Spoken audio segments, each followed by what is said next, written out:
Connaissez-vous le nouveau diagnostic de performance énergétique, DPE?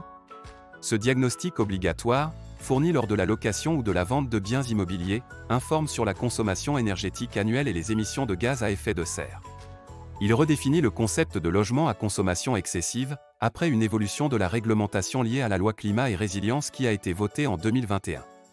L'un de ses objectifs est de mieux informer les acheteurs et locataires, tout en valorisant les rénovations ambitieuses, afin de réduire progressivement le nombre de logements énergivores dans le parc immobilier français.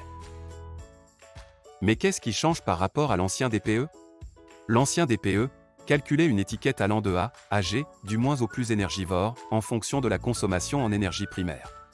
S'il mentionnait les émissions de gaz à effet de serre, il ne prenait en compte dans le calcul que la consommation en énergie primaire. Le nouveau DPE, quant à lui, attribue à la fois une étiquette en consommation en énergie primaire et une étiquette en émissions de gaz à effet de serre. Il conserve la plus mauvaise des deux pour l'étiquette globale du logement. Par exemple, si un logement a une faible consommation énergétique entrant dans l'étiquette B, mais qu'il émet des gaz à effet de serre entrant dans l'étiquette E, il est désormais classé en étiquette E.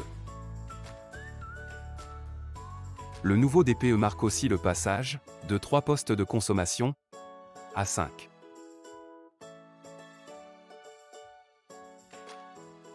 De même, le nouveau DPE se base sur une méthode de calcul, elle aussi, nouvelle, aboutissant à des changements d'étiquette.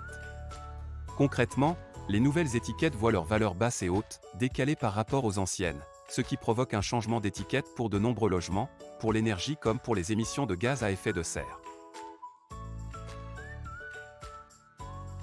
L'ancien DPE se basait surtout sur la consommation moyenne d'énergie du logement, pour les 3 années précédant le diagnostic, en les rapportant à sa surface. Cette méthode, dite « sur facture », disparaît avec le nouveau DPE. Celui-ci se base désormais sur les caractéristiques physiques du bâtiment, qualité de l'isolation, type de fenêtre et système de chauffage. C'est d'ailleurs désormais sur ces données d'entrée qu'il est possible de faire opposition en cas de litige sur un diagnostic. Le design du diagnostic évolue aussi. Il propose des indicateurs comme le confort d'été, la qualité globale de l'isolation ou la qualité de la ventilation.